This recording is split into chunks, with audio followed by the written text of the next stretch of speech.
Oi, galera, bom dia, boa tarde, boa noite. Hoje a live está sendo gravada porque eu tenho um compromisso no mesmo horário e eu gostaria muito de finalizar esse trabalho que nós fizemos sobre o yoga. Já tem uns 2 meses, um pouquinho mais, com os intervalos de fim de anos, enfim. É um trabalho que foi super gostoso, é muito gostoso falar sobre yoga. Nós falamos sobre 8 passos, que a gente fala de Ashtanga, que são 8 membros. É um processo que nós fazemos durante a prática do yoga, independente que linha seja do yoga. Todos eles vão passar pelo mesmo processo. Então, yamas e niyamas, que são éticas e condutas dentro da prática. As asanas, para algumas linhas, elas são primordiais. Outras, como Raja Yoga, que é meditação, não necessariamente, mas as asanas, as posturas, elas auxiliam nosso alinhamento do nosso corpo, da nossa postura, para podermos estarmos prontos, preparados para fazer uma meditação. Tá bom?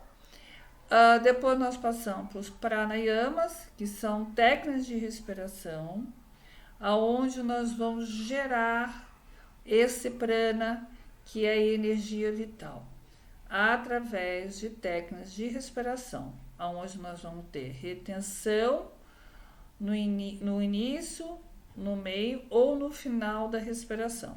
Para isso chama-se pranayamas, senão seria só respiração. Depois nós passamos pelo processo do pratyahara. Do pratyahara é a ausência dos sentidos, aonde a gente começa a ter uma outra percepção do nosso corpo e o que está em volta. Depois passamos por dharana, que é a concentração, usando um objeto. A meditação, que é a dhyana, que é o objeto e o observador, que ele tem um pensamento contínuo. Isso aqui é o resumo que nós falamos até agora, né? E agora nós vamos falar do samadhi, que é o último degrau. Então, pensando no degrau que a gente vai subindo a montanha, nós passamos por vários processos, por vários obstáculos, vários desafios nesse subir dessa montanha, até chegar no samadhi, que é quando nós temos a nossa iluminação, né? Assim, pensando de uma forma assim, muito simples, sobre a nossa própria iluminação, aonde a gente não tem mais o eu, o objeto e o observador se tornam um só. Tem a história do menino e o búfalo.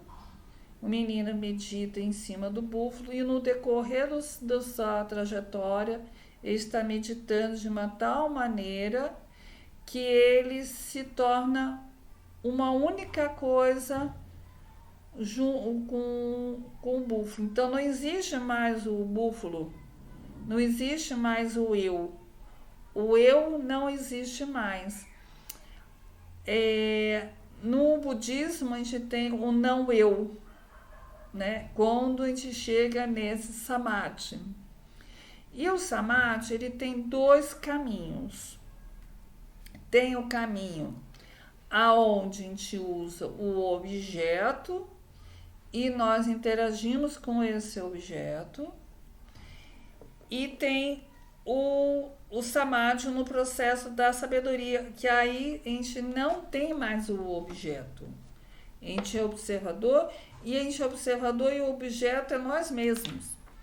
E aí a gente tem a imagem de Buda, né? Quando Buda senta na árvore e ele começa a meditar, e quando ele tem a iluminação, né? Então, para chegar nessa iluminação, ele teve que passar por processo os estágios do Samadhi, tá? Então, esses dois estágios que eu falei, eles se encontram mais no Raja Yoga, tá? No Raja Yoga, que é a meditação, é uma linha, é uma prática de yoga que é só meditativa. Tem um Instituto Brahma Kumaris, deve existir no Brasil inteiro. Quem gosta desse tema, o Instituto dá curso de meditação gratuito. Eu já fui numa das casas aqui em São Paulo, aqui em Perdizes, quando veio uma mestra do Rajo, do próprio Instituto do Brahma Kumaris. Foi uma experiência fantástica. Eles têm uma técnica, inclusive a meditação é com o olho aberto e não, perdão gente que eu estou aqui acertando aqui, e não com os olhos fechados. É uma outra técnica muito interessante. Eles têm um curso de meditação muito legal. Eu acho que você tem que contribuir para fazer o curso, enfim. Tem vários cursos lá de estudos. Um lugar muito sério que eu indico, é um instituto, todo mundo que trabalha lá é voluntário, então assim, até para os estudos do Bhagavad Gita, enfim. Então é um lugar que eu indico para fazer o Raja Yoga. Dentro da prática do Hatha Yoga, que é uma outra prática dentro do yoga, a gente vai ter o Tantra Yoga, vai ter o Laya Yoga, Bhakti Yoga, que é a devoção, Dhyana Yoga, que é o conhecimento, quando a gente estuda os textos sagrados do Upanishads, dos Vedanas. Nós temos também o Kriya Yoga. Nós vamos ter dentro do Raja várias escolas, vai ter aí vai ter clássica, vai ter Astanga Vinyasa Yoga, vai dar, aí tem uma infinidade, né? Vai ter o Power Yoga, Hot Yoga, e vai ter várias escolas aí, tá bom? Dentro da prática do Hatha Yoga, que a gente fala do Sol e a Lua, nesse interação no masculino e feminino, onde a gente usa toda essa parte do Astanga, né, que a gente vai estudar yamas e niyamas, a gente vai fazer as asanas, vai se preparando para a parte dos pranayamas e depois a gente faz a meditação ou a concentração, dependendo do nível da turma. Tá bom? Existem outros lugares de cursos de meditação nos quais eu já fiz. Então, eu já fiz do Brahma Kumari, eu já fiz do Palas Atenas, entre outros lugares que eu já fiz. Fiz Mantra Fire também, aquela do Samoda, várias outras técnicas de meditação. Tá bom? Por isso que eu dou aula de meditação. Tá bom? Gosto de dar aula de meditação, isso me força também a ter a disciplina de fazer a meditação, certo? Então, o Samadhi, dentro da linha do Yoga, do Raja Yoga, vai existir duas categorias. Aqui eu estou usando esse livro aqui, tá? O livro da Yoga, na verdade seria o do Yoga, né? O Guia para a Autorealização, tá? Eu vou deixar na descrição, tá? Que eu já deixei algumas vezes, vai estar na descrição. E na descrição também vai ter o playlist dessas conversas de domingo, das lives que a gente falou sobre yoga, entre outros assuntos que a gente já falou sobre nas lives nesses 2 anos do canal, tá? Já tem 2 anos, gente, olha que legal. Então, nós falamos, dentro do Raja Vidya, o Samprajnata Samadhi é quando a gente consiste com o apoio, que seria o objeto, E essa para... Epa! Engasguei aqui, hein? Nata. Nossa, eu sou péssima para sânscrito, gente. Não estudei sânscrito. Eu tenho amigas que estudaram sânscrito, às vezes elas me corrigem. Que é sem apoio ou sem a semente, tá? Que seria o controle total e ascensão das flutuações mentais. Tá bom? Então, quando você tem um objeto, a gente vem treinando, inclusive na prática de meditação, os objetos, já fizemos várias técnicas de meditação com objetos, e tem o sem objeto. Aí é uma observação de nós mesmos, tá? Que seria a gente se colocar em nossa frente, de frente a frente, e nós nos observarmos. Ou podemos fazer esta técnica, ou simplesmente nós sentarmos, estar numa postura de yoga, ou postura de meditação, seja na cadeira, seja sentado no chão, não importa o local. Só não se deve estar deitado, porque a gente pode dormir. Então, sempre ter a atenção, né? A ter a ação de se concentrar. Então, quando a gente não tem o objeto, é quando nós estamos presentes e vamos observando o que acontece, a ponto que depois nós não vamos ter, esse pensamento vai estar fluindo, a gente não tem mais envolvimento do pensamento, o pensamento vai existir, ele não vai deixar de existir, só que ele fica diluído, ele fica espaçado, ele fica sem muita intensidade. Vai ter o pratyahara, que vai ser a ausência de sentido, a gente não vai ter essa percepção, a nossa percepção corporal vai ser muito mais sutil para a gente atingir essa consciência plena, consciência de si próprio, essa consciência que a gente não vai ter mais o ego, não vai ter mais o eu, a gente vai estar conectado com o cosmo, com essa essência, com esse universo todo, tá? Como se fosse um Matrix aí, tá bom?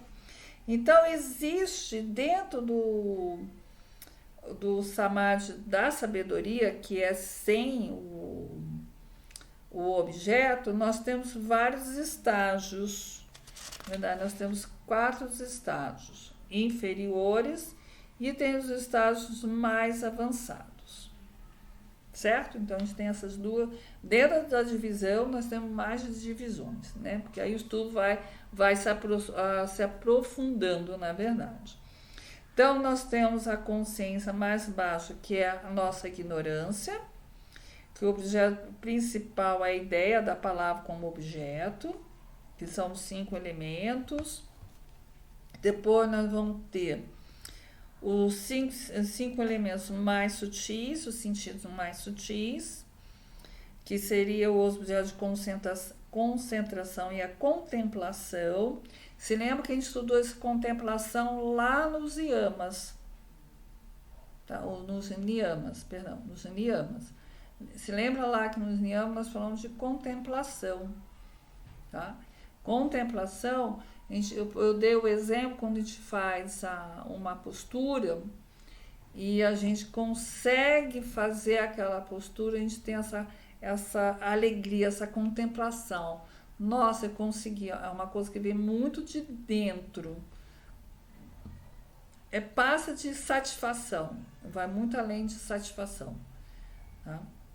Depois nós temos o êxtase, vê que ainda é muito, que é a terceira, concentração nos objetos, tanto densos quanto sutis, o intelecto se aquieta, não há raciocínio, nem reflexão. Eu estou lendo aqui o livro, tá, gente? Depois a gente vai mexendo nisso. Tem a sensação que você vai experimentar, eu sou feliz, eu sou bem-aventurado. Então, percebe que a gente vai saindo de um estágio mais terreno, né, de olhar, é o mais concreto, vai pensar os nossos sentidos.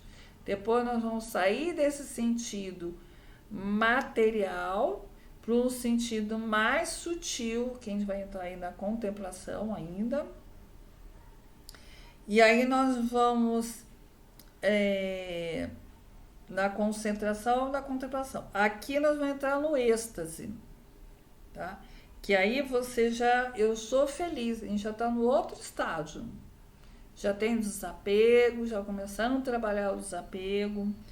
E o outro que é Samita Samadhi. Então, o primeiro é Vartaka Samidhi, o outro vem Vishara Samidhi, Sananda Samidhi, que é o terceiro, que é o êxtase, e Sasmita Samadhi, que é o quarto, quando você tem uma autoconsciência, a consciência da existência do eu. E aí a gente entra no self. E aí a gente vai começar a desapegar do ego, que vai ser desaprovar o ego, né? Tirar esses maias, né? Então, te vem todo um processo que vai tirando todo o maia, que tudo é realidade, mas não é real, porque muitas coisas, a mente, ela não distingue a realidade, o que a gente imagina, o que é realidade. Então, o Maia é realidade, a gente precisa eliminar o Maia para ver o que é real, para depois a gente tirar essa realidade, e aí é quando você tira o ego, vai tirar o eu, tá? Os mais elevados, aí tem os mais elevados. Sampranata Samadhi, que é o sujeito do tempo, que é o Kapha, que cessa a dualidade entre o sujeito e o objeto. Que aí você não consegue ainda permanecer na consciência absoluta, que é o Citta. Depois nós vai numa meditação mais profunda, aí vai ver os estágios da meditação. Vai ser Nirvikalpa Samadhi, que é o atemporal, não há sujeito, não há mudança. Olha o processo que é muito louco disso, né? Então, a gente começa tudo lá um processo de chegar no campo sutil. Depois nós vamos tirar o tempo e depois esse tempo vai virar atemporal. Eu vou dar um exemplo de atemporal. Quando a gente está numa prática de yoga ou qualquer atividade física, eu vou dar pode ser qualquer atividade, gente. Seja ler um livro, seja colorir uma mandala, ou desenhar, ou fazer lettering, fazer uma prática de yoga, de pilates, não importa qual seja a atividade que a gente esteja fazendo. Quando a gente está muito concentrado, muito dentro dessa atividade, então a gente se concentra, tem a disciplina, a gente vai vendo o processo sendo construído nesse exercício, nessa aplicação, e aí a gente vai ao ponto que a gente não vai perceber mais o que está em volta. E quando a gente termina essa atividade, seja a prática de yoga, de colorir uma parte da mandala, ou fazer elétrico, que seja, e a gente percebe que passou muito rápido o tempo. Pareceu assim, horas, e quando a gente viu foram só 20 minutos. Olha que coisa louca, né? Ficar temporal. Isso eu falo muito com os alunos, nossa, a aula foi, nossa, a aula passou rápido. Não é que a aula passou rápido, é que os alunos estavam tão concentrados no que estavam fazendo, estavam tão concentrados não, estavam presentes no que estavam fazendo, que o tempo ficou atemporal. Quando nós fazemos qualquer atividade que seja, a gente está pensando em outras coisas, seja o que vai acontecer e o que já aconteceu, o tempo se arrasta, né? Parece que o tempo não passa. Então, mas já que passou, foi 1 hora, foi 2 minutos. Quando a gente começa a fazer a meditação, a gente tem exatamente essa sensação. Para aqueles 2 minutos que a gente vai fazer a prática de meditação, é um tormento, porque a mente está lá brigando aqui dentro da cabeça, porque ela não quer parar. Mas a gente não precisa brigar com a mente. Ela não vai deixar de pensar. Só que a atenção é o outro foco. Quando a gente está presente fazendo a meditação, esse tempo de 2, 5, 10, 30 minutos ou 1 hora não é nada. E aí a gente tende a entender o que é o pratyahara e o tempo fica temporal. Então, quando a gente está fazendo as coisas, então, por exemplo, nós estamos, seja dentro da aula de yoga, mesmo no Pilates, o que seja, quando o professor dá um comando e a gente demora muito tempo para entender que o professor está falando, né? Quando ele fala, desce o tronco, coloca a mão, distribui o peso, empina o quadril, faz isso, contrai o abdômen, faz as mula bandas, faz todas as bandas, a respiração pelo nariz. É tanta informação que até a gente conseguir entender essas informações no nosso corpo demora muito tempo. Quando a gente consegue entender o movimento, entender a postura, o que a gente está fazendo, a gente entra nesse êxtase que a gente falou no estágio inferior. Falei, nossa, eu consegui compreender o que ela está falando. Então, assim, distribui o peso do calcanhar para a ponta do meio do pé para os dedos. A pessoa tem dificuldade de fazer essa transferência do corpo.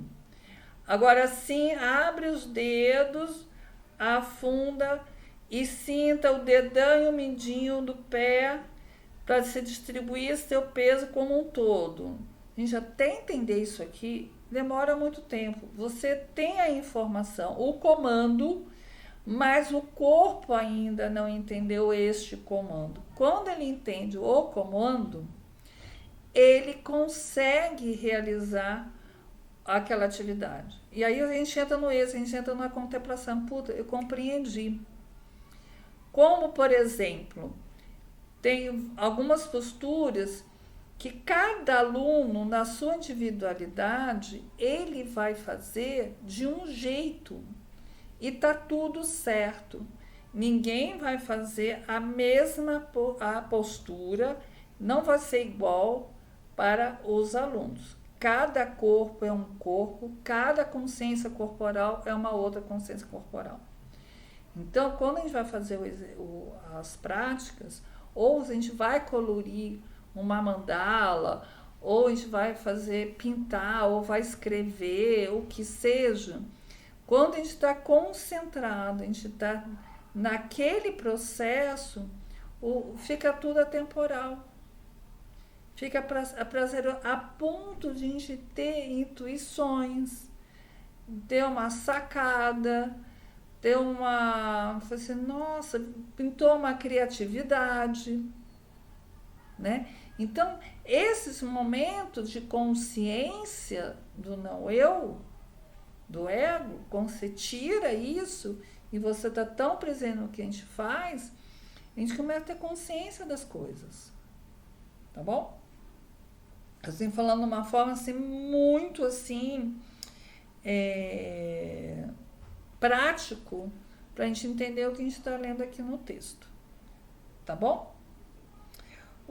Aqui ele tem um parágrafo que ele fala aqui do Vishnu Purana. Ele fala, o yogi que alcança samadhi em sua vida conquista a libertação, seus karmas armazenados e são imediatamente queimados no fogo da yoga. Olha que profundo, quando a gente tem a nossa consciência, quando a gente não está na nossa consciência ainda, né? A gente está no processo, algumas pessoas estão no processo de consciência, outras pessoas estão muito longe desse processo de consciência, né? Então, quando a gente tem a consciência, a gente começa a resgatar a percepção sensorial, a nossa percepção de si. Quando a gente tem a percepção de si, isso é real. Isso é real, não é imaginação. Quando a gente aprendemos a usar a nossa percepção de nós mesmos, isso é realidade, isso é real. E quando a gente tem essa consciência, nós estamos livres do ego, dos maias, de tudo que está em volta. A gente é libertador quando a gente tem consciência. A gente domina a nossa própria vida. A gente domina as coisas. Não o dominar no sentido, eu domino a minha vida, eu vou dominar. Não. Não é ter o controle. A gente sabe que tudo é impermanente. Então, quando a gente pensa em filosofia do yoga, a gente pensa também numa filosofia budista, a hinduísta como a budista. Porque o Buda, ele era indiano, tá? Da região já é Paquistão, que antigamente o Paquistão fazia parte da Índia. Depois teve a independência, quando a Índia fez a independência da Inglaterra, depois teve a independência da Índia com o Paquistão, tá? O budismo começou ali naquela parte do Paquistão, Himalaia, Índia, lá para o norte, naquela região de lá. Então, o Buda, ele é indiano, vamos dizer assim, né? De pensar na época que ele nasceu, né? Então, essa ideia de impermanência, do não eu, isso vem tudo reafirmar numa prática de yoga. Percebe? Então, as filosofias orientais, ela tem uma profundidade que muitas religiões ocidentais ainda não têm. Então, pensarmos que você tem uma filosofia oriental, ela é milenar. Então, assim, o daoísmo, quantos milhares de anos tem o daoísmo? Só o yoga tem mais de 5.000 anos, gente. O budismo, quantos anos tem o budismo, a filosofia? Então, assim, a filosofia oriental, ela é muito antiga, né? Se a gente pegar as filosofias orientais, ela tem uma outra profundidade. O olhar dela para a vida é outra. E quando ela tem a vida como ser vivida, e não você passar pela vida, e sim ser vivida. Então, por exemplo, na medicina Ayurveda, os médicos, eles logo que faz o primeiro, segundo ano, eles já vão trabalhar. Eles não vão esperar se formar para fazer estágio, como é aqui no Ocidente. Eles já vão para a prática, eles vão vivenciar o que eles estão aprendendo. Eles têm a teoria e a prática sendo uma única coisa. Tanto é que na medicina Ayurveda, o yoga, ele é uma forma de tratamento e não uma prática de atividade física, de autoconhecimento, mas não como esse olhar que o Ocidente tem do yoga. A prática de yoga, ele é muito mais do que uma prática de yoga física. Ela dá-lhe uma consciência de si próprio. Por isso vem chegar nesse estágio do samadhi. O Pilates, Joseph Pilates, ele conheceu o yoga. Além de ser atleta, ele conheceu o yoga. Ele viajou pelo mundo, né? Então, você vê técnicas, o método do Pilates, Joseph Pilates, tem muitos movimentos que é do yoga. Porque ele tinha esse conhecimento do yoga. Quando ele faz a respiração do Pilates, que sabe aquele chadinho que algumas pessoas fazem, isso é técnica de pranayama do yoga. Ele não criou essa respiração já existia na prática do pranayama, uma das técnicas do pranayama. Então ele teve esse conhecimento milenar e trouxe para um método para uma sociedade ocidental, né? O Iyengar, quando ele criou o método dele, ele saiu do Ashtanga Vinyasa Yoga, que ele acreditava que precisava ter uma consciência corporal de estrutura, né, estrutural, de ter essa consciência de corpo, de posicionar o corpo, da cabeça aos pés, das pés à cabeça. Então, o Iyengar, ele usa elemento, ferramenta, o tijolo, o cinto, algumas almofadas, então existem outras técnicas para auxiliar essa consciência corporal. Né? Então, ele sai do Ashtanga Vinyasa, o Iyengar, e ele cria um método dele, para se aprofundar no que ele aprendeu no Ashtanga Vinyasa Yoga. Então, tudo tem uma história. Aí ele vem para a Inglaterra, ele vai para a Inglaterra, traz essa técnica que ele, de todo o conhecimento dele de yogi, criou esse método e traz para a Inglaterra. Então, percebe que o Joffe, ele é alemão, ficou preso na Inglaterra, no campo de concentração na Inglaterra, aonde os equipamentos, depois a gente até pode falar sobre o Pilates, depois a gente pode até fazer uma live sobre, algumas lives falando sobre o Pilates, o método Pilates, porque aqueles equipamentos, tudo a gente pode fazer sobre isso, que é super interessante conhecer a história, para a gente conhecer por que ele chegou àquele método. Voltando aqui para o yoga, então assim, a gente tem toda uma filosofia oriental, aonde o olhar dos mais velhos, dos nossos antepassados, tem um valor. Está chovendo, está caindo um dilúvio, os gatos todos se espalhando aqui, gente. Então, a ideia do Oriente, o valor dos seus antepassados, os valores da tradição, junto com a modernidade, esse equilíbrio o oriental está tendo, né? Então, a gente vê isso no Japão, a gente vê isso na China, e vê isso na Índia também, né? Então, essa modernidade com a tradição. É perfeita a sociedade? Não, as sociedades não são perfeitas. Nenhuma sociedade é perfeita, porque tem seres humanos, os seres humanos não são perfeitos, né?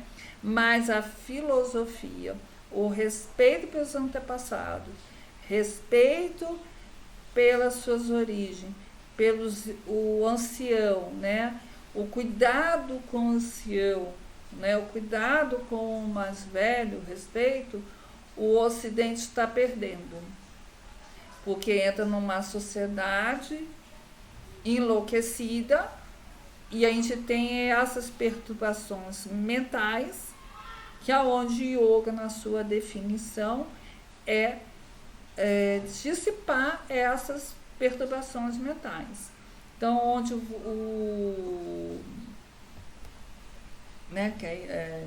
aonde você chega as pessoas terem insônias, terem depressões, ansiedade. Então, você não trocar, não compreender que o nosso lado espiritual, o nosso corpo, o que nós produzimos no nosso mental, então assim, a gente tem tudo interligado e ao mesmo tempo a gente tem que se libertar, né? Então, você está vivendo no mundo não sendo deste mundo.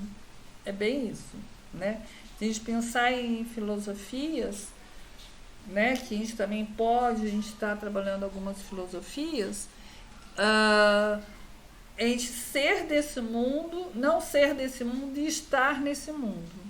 A gente pensar que a gente tem matéria, a consciência e a nossa alma. A nossa alma é uma consciência, né? E para a gente entrar em contato com esta alma, nós temos que estar presente, pararmos para estar presente com ela, para ouvi-la, escutá-la. E aí nós vamos ter intuições, nós vamos libertar de algumas coisas. Tá bom?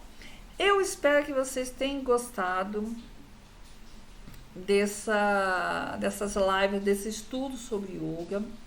Eu queria muito que vocês comentassem aqui depois, deem um like, né, se vocês gostaram, compartilhem com as outras pessoas, terem outros conhecimentos, tirar essa mistificação sobre yoga, né, de algum outros conceitos que a gente tem sobre yoga. E comentem aqui o que vocês acharam dessa série sobre o yoga, né? Uma parte do yoga, na verdade, porque o yoga é um estudo assim pro resto da vida, é muita coisa. Mas esse pedaço que a gente fez do yoga, né? Desse Ashtanga, né? Esses outros 8 membros, né? Essa subida da montanha, né? Só que quando a gente chega na montanha, a gente tem que descer a montanha. E como nós vamos descer e chegar na base da montanha, como nós estaremos?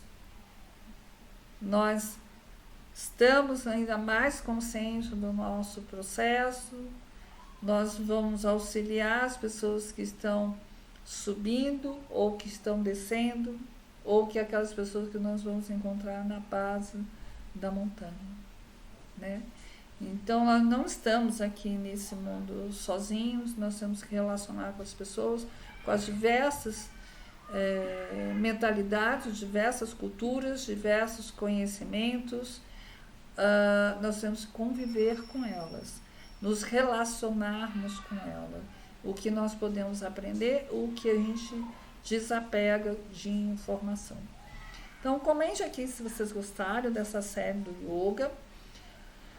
Se vocês têm interesse de a gente fazer uma série sobre Pilates, eu preciso estudar para a gente fazer uma live sobre o Kundalini, porque uma conhecida minha pediu para eu falar sobre Kundalini, mas aí eu preciso dar uma estudada, uma aprofundada, pesquisar mais, que o meu conhecimento assim, é muito ainda básico, eu não tenho muita profundidade sobre esse tema, mas eu preciso estudar, pesquisar bastante, ler muito, ver diversos autores de várias linhas, né, ocidentais, orientais, sobre esse tema, para eu poder falar sobre isso na live, tá? Para não falar nenhuma besteira e não dar problema, certo? E aquilo que eu não sei, eu vou falar, gente, eu não sei, eu consegui aprender até aqui, e aí eu vou ter que estudar mais e me aperfeiçoar mais. Beleza? Então, comente aqui embaixo se vocês gostaram dessa série. Que série mais vocês querem que eu fale sobre Pilates, o método Pilates? Vocês querem que eu fale sobre o Lian Kun? Vocês querem que eu fale sobre Topanina, a atividade física, no sono? A prática corporal são diversas, né? Falar sobre a Kundalini também é uma outra coisa. Vocês querem que eu fale sobre mitologia hindu, um pouco que eu sei da mitologia hindu? Comenta aqui que série que vocês querem que eu faça nos próximos meses, tá? E aí eu vou construindo aí as novas séries que vai ter das lives. Eu tinha na minha cabeça de fazer do método Pilates, falar sobre o Pilates em si. Eu tinha pensado nisso, mas isso pode ser tudo trocado, enfim, a gente pode falar sobre o Lian Kun, que é uma ginástica terapêutica chinesa, é uma outro olhar milenar, não é o Lian Kun, ele é uma ginástica que foi criado do método de um médico ortopedista nos anos 70, tá, gente? Não é nada milenar. A técnica dele, o método dele, ele pegou recursos de artes milenares, né? Então, para falar de Tuiná, vai falar de Tai Chi, vai falar um som de outra coisa, de Qigong Kung, vai falar de outras coisas, tá? Se a gente quiser, a gente pode fazer uma série sobre o Liang Kung, uma série sobre Pilates, uma série sobre meditação. A gente já fez um pouquinho, mas a gente pode retomar. A gente pode falar sobre Kundalini, que eu vou fazer porque eu me comprometi com essa uma conhecida minha. Tá bom? Então comente aqui que novas séries que vocês querem que eu fale nas lives de domingo. Ou vocês não querem série nenhuma e eu vou jogando aí meus conteúdos, as minhas ideias sobre o que a gente fala nas práticas do canal, tá? Compartilhe com o canal. Quem nunca caiu aqui de paraquedas, seja super bem-vindo de novo. Existe playlist no canais de meditação, das lives, de aula online, de bate-papo matinal, que são exercícios onde eu vou explicando. Comente aqui se vocês querem que eu faça mais aulas online. Comente aqui. E aí eu vou vendo o que vocês querem e eu vou me programando tanto aqui no canal do YouTube como no Instagram, tá? Hoje a live vai ficar só no canal do YouTube, tá bom? Porque eu tô gravando e no Instagram não vai ter, tá bom, gente? Agradeço, gente, imensamente. Um super beijo para vocês. Um ótimo início de fevereiro. Vamos ver como esse mês vai ser um mês mais curtinho, então ele vai ser mais rápido, né? E a gente pode até falar sobre astrologia também, se vocês quiserem. Tá bom? Então, gente, seja super bem-vindos. Muito obrigada para todos que estão aqui. Então, bom dia, boa tarde, boa noite. Amanhã teremos a meditação às 7 horas da manhã. Beleza? Então, eu encontro com vocês. A gente vai falar sobre percepção de si, de novo, mas com base de todos esses conhecimentos que nós falamos nessa série sobre yoga. Tá bom, gente? Agradeço imensamente. Um abraço. Namastê. Até o próximo domingo. Obrigada, gente. Obrigada mesmo.